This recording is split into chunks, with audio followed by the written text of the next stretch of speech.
Hi, everybody. My name is Björn Axling, and I'm the VP of New Business Innovation at Husqvarna Group. And I won't deep dive as much here into the sort of the data issues per se, but more the transformational issues and what role AI and applied AI has taken for us in going from a more sort of traditional hardware and product company into more of a solution provider and expanding on the business opportunities that we see.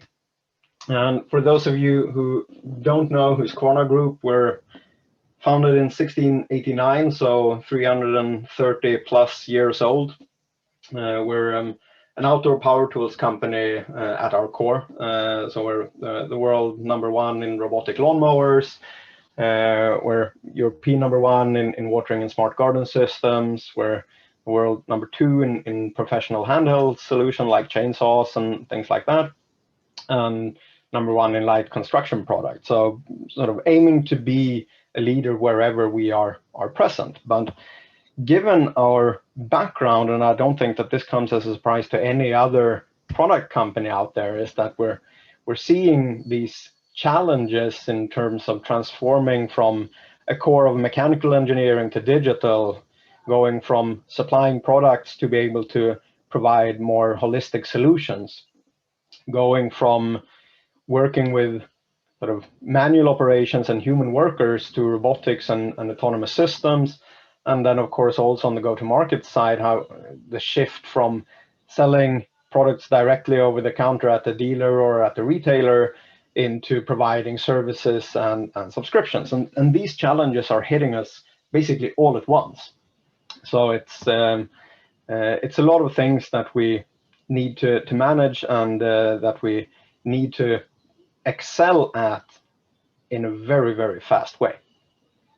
So looking at how we have reasoned around this is basically, instead of seeing all these things as threats, from a group level, we set up the group innovation unit to really enable us and allow ourselves to see disruption more as an opportunity than as a threat, and to work in new ways to try and accelerate our innovation agenda and drive these transformational capabilities. And doing that, we realized that we cannot really do it alone because it will take too long to get the capabilities developed internally.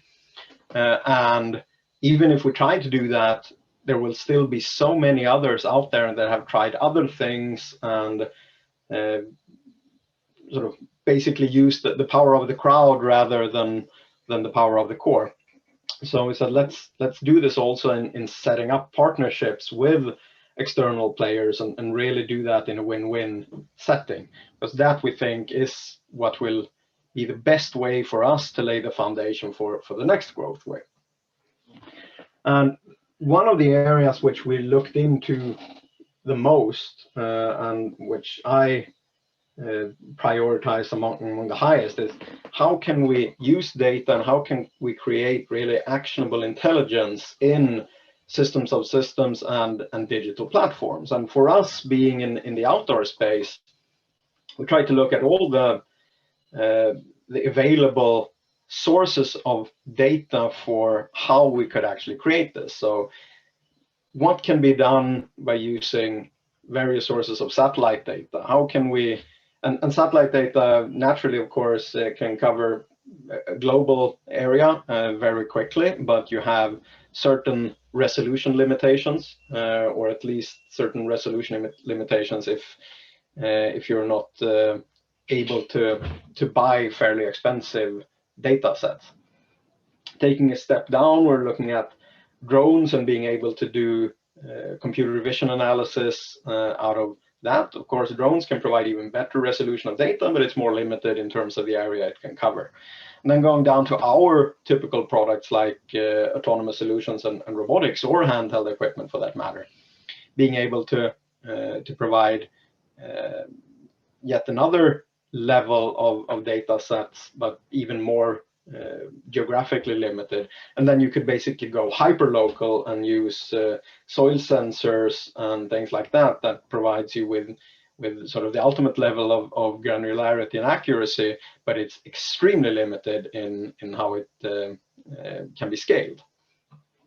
And through all of this, a few years back, we basically started a journey towards what has now been launched, and it's called HUGSI, so the Husqvarna Urban Green Space Index, where we basically use satellite images to quantify and analyze the state and the health of green spaces in urban areas, and trying to, through this, promote city planners and people who are in sort of the decision-making positions in cities to treat their green spaces even better, to expand on the green spaces, to ensure that people can access it and keep it nice and neat.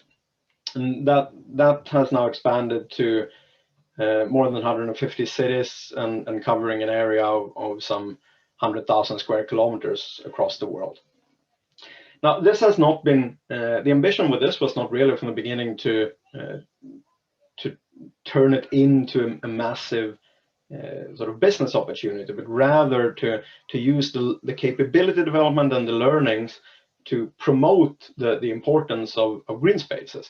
But as we did this, we also realized that, hey, this is a capability that can be used elsewhere, and how could we then build some really breakthrough business opportunities around this capability that we now have. So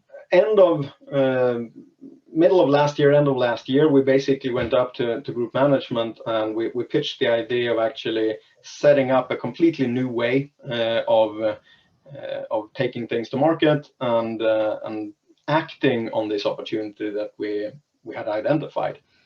And we said that this cannot be done within the confines of our existing organization, because it is sort of targeting new customers, it's targeting and using new technology, and it's also deploying new business models. So everything is so different from what we normally do.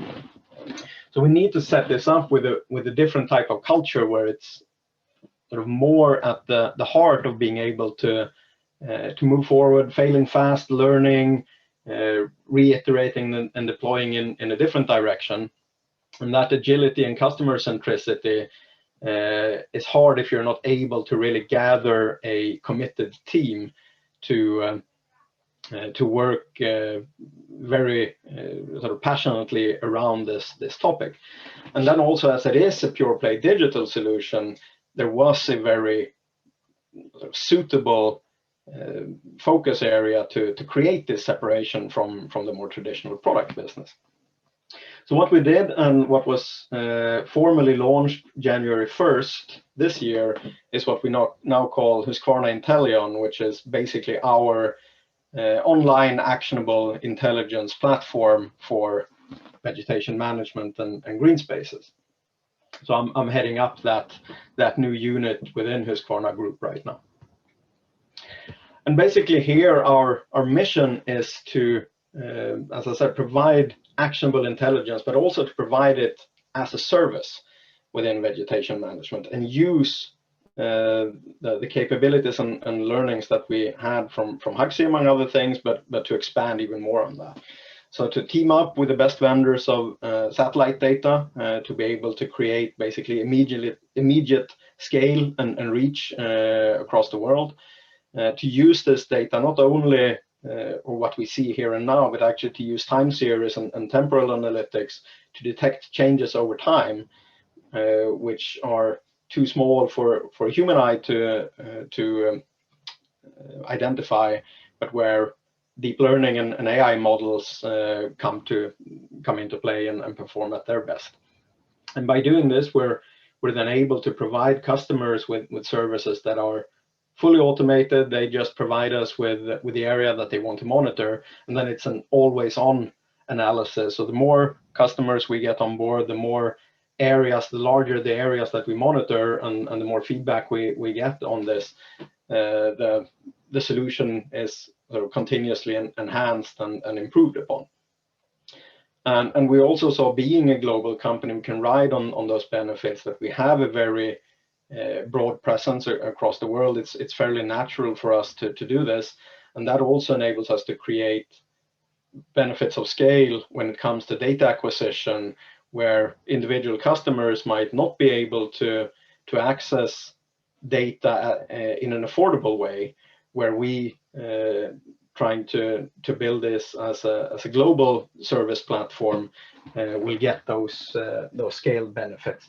And that would also drive faster continuous improvement, so that a customer in the forestry area in Sweden will benefit from improvements that we've done to our models for customers in Canada or in Russia or elsewhere. So that is the underlying logic of what we're trying to do here.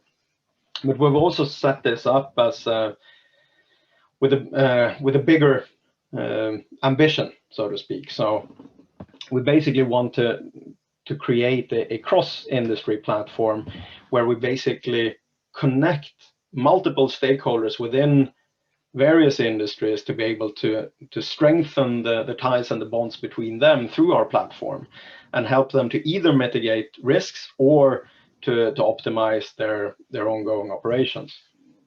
And the way that we're trying to do this is, of course, building on this base of actionable intelligence, but then also building a platform that is very easy and intuitive to use, has sort of value-adding components that are not only relating to the AI analytics per se, being able to connect stakeholders in a digital marketplace, so that you can both identify things and activities that needs to be done, as well as placing work orders and actually have someone to submit an offer or to accept a work order, so that you're creating this data transparency between the main stakeholders and the contractors who are delivering services to them. And then, of course, also to be able to fuse other types of data into this. So if we're talking vegetation, we are looking into the development of the health and the green characteristics. But of course, there are other things that are impacting this. So up-to-date weather forecasting and things like that. So how can we take as much data also and fuse it into this platform to make it as powerful as possible? So if we take a couple of examples, we're targeting utility vegetation management around power lines to be able to get the utility companies to understand what are the statistics and the situation for the vegetated miles in my grid and in my network. Because of course you have places where you have open fields or areas where vegetation is not a problem at all. But we want to help them to zoom in on the areas where you need to go out and trim the vegetation to take away those risks. We also do specific risk identification of trees that might be growing too close to the power lines, risk of falling over the power lines and creating outages, doing clearing cycle schedule optimization, estimating the efforts it will take to do the work, but also afterwards making sure that there are no risks remaining along the power lines. So you basically create this constantly updated map where you can get instant notifications of risks that are dynamically triggered. So if you have a storm coming in, certain risks might actually increase, and if it's sort of a very calm and still day, those risks might be reduced. So having this mapping data interface that dynamically changes the risk values of these identified risks is something that we think will be very valuable for those customers. And if we look into forestry, it's to understand what is the in terms of the dynamic ground classification, not only understanding where do we have forest, but is it coniferous forest, is it deciduous forest, is it spruce or pine, or is it birch or oak, and what are the tree species, and what is their vitality and health, and is that going up and staying stable at a high level, or do we see decreases that might be an indication of that something needs to be done or checked? But it's also to enable notifications for action. So when do you need to go out and do clearings and thinnings? When is the suitable time for harvesting and things like that? But then one thing that we're sort of very involved in right now is pest outbreak alerts. So you have this spruce bark beetle, for instance, here in Europe, which is basically attacking and killing trees. And the sooner you can detect these, the sooner you can go out and cut down those trees and try to ensure that these pests don't spread. Or similarly for storms, where do you have windfalls and storm damages, and is those damages sufficient to motivate you going out and actually taking care of those fallen trees, or is it just one and two and sort of it can't motivate taking action on it? So really zooming down into these individual levels of intelligence that sort of link tightly into the operational ways of working for our customers. And a little bit the path towards this has been sort of as always when you're trying to do something new, a little bit of a bumpy road. So my key takeaways from this journey has been sort of first and foremost to create a strategic alignment so that this builds on the longer term targets of the group and doesn't deviate too far to the left or right. And then also working on it on multiple different levels. I'm working on group level. We have people working on other AI related things within our divisions. We're working with external partners in terms of normal collaborations, deeper partnerships. We have a corporate venture capital arm that can do investments, and by doing all these things simultaneously, I think we're pushing the transformation of the group faster, more efficiently. And then the separation in the organization, I think, is important, because we are, being a separate unit, we're actually allowed to spearhead in a faster way than if it would have been a requirement of the normal KPIs and the normal ways of working within our core business in the division. So I think that this separation has actually enabled us to move these type of opportunities faster forward. And then it's been a lot about empowering organization, employing people with some new mindsets and different type of backgrounds than perhaps what we have typically in a big corporation and product company, so that we create this bridge building effects between how we want to work, how the divisions are working today, how startups are working, and how do we sort of create an ecosystem internally that actually works, so that we don't speak different languages when collaborating between sort of a big multinational corporation and a small, fairly newly started startup. And then buying a helmet or growing a thick forehead has been also one of the key learnings here, because we are running into walls day and night, and it is a constant challenge of actually persuading and making people understand the need for change, but also the benefits of change. So last but not least, I would say that one of the key things that we sort of, or at least in my mind, is the mindset of going into this, that we're operating in a very high uncertainty environment. There are no clear answers to where this will be a week from now, 6 months from now, a year from now. So the ambition is not really to prove that we were right in our original business case and the targets that we set, but to really set out on a continuous learning journey, and by doing that also hopefully getting larger parts of the organization with us, so that we become this continuously learning company all over. That was it for me. I hope I managed to. Hey, 4 minutes to go. Yeah, well done. Thanks a lot. So just now time for questions. In the chat area, you can type your question, guys. This is the last presentation of today, and then we go for the panel discussion. So we have 3-4 minutes for Q&A.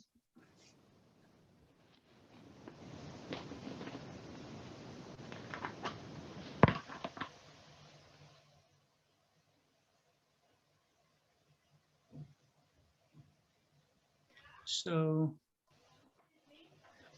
you see the question from Antti from OP Financial, yeah? What has surprised you most on the journey? I would say a positive surprise is how extremely natural it comes for customers to see that Husqvarna Group is moving in this direction. So as we go out and we present this as a sort of really a platform not connected to our traditional products, but as an AI platform, purely digital, that everyone sort of naturally reacts with the fact, yeah, this is extremely logical for you to do this. And I had thought that we would have had to spend more time in convincing customers that this is actually something that is a logical step for us. Was it difficult to get your own separate business unit? Yeah, it has been a long journey to get there, and it has been in part proving the capabilities of our group innovation unit and actually showing the value that we could provide there in a number of smaller proof of concept projects, and having those sort of reach a level of maturity where they could be transferred into the divisions. And then in this case, then we felt that this is not something that can be transferred. And given what we had accomplished earlier and the readiness we had now, that was probably the reason for it to tip over to a positive decision of actually being allowed to build something that is separated from the normal business. But it has been a long journey of continuously proving ourselves to get this trust, I would say. Thanks a lot. Thank you so much. So thanks a lot, Björn, for the presentation. Thank you so much, Jens from Wordscape, for the question you had, Antti from OP Financial. So if you allow us, we start with the next panel discussion.